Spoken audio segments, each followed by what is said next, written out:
bye bayogera mpulira nga njagala kudduka waka nga mpulira sibitegeera. This 17-year-old girl is one of the many school children in Uganda who got pregnant during COVID-19 lockdown that started in March 2020. But right now kati ndaba abaana banange basoma nze sisoma. All has not been well for her because of the stigma from the community, and she has got to the point where she wishes she could go far away from here. As she holds her bundle of joy, all she wants is to go back to school. When schools reopened, she realized I was not doing any shopping for her, but she was scared to ask, yet I am her friend and mother.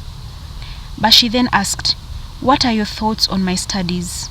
There has been a back and forth debate regarding government's decision to allow pregnant learners to return to school. Though some stakeholders welcome the policy, they say there are loopholes that need to be fixed for it to work effectively. The idea of sending a boy child on a forced leave because has made someone pregnant is a counter-reactive approach that is likely to risk a whole generation of young people out of school.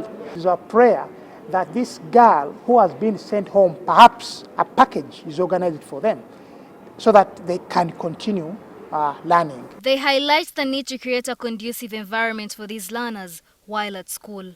They need to be protected from being ridiculed and mocked by their fellow students and even sometimes teachers.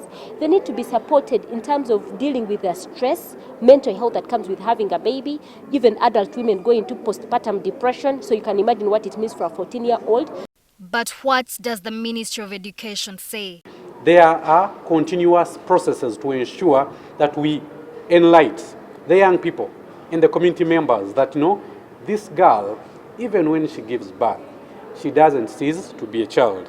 Government's decision also fueled discussions among church leaders who rose up in arms against it and whose minds have not changed. When we allow this a pregnant girl in school, one amongst 1,000, it might be a wrong precedent or example to the rest.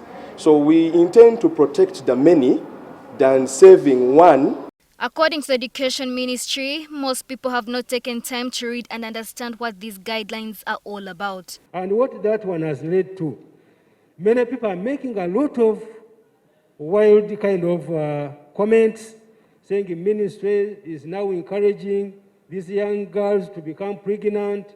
Ministry is doing this, it's immoral, it's culturally not in order, but simply because we have not read the guidelines. The 2016 Uganda Demographic and Health Survey indicates that over 24% of teenagers had become parents. This number escalated during the COVID-19 lockdown. Nobert Atukunda, NTV.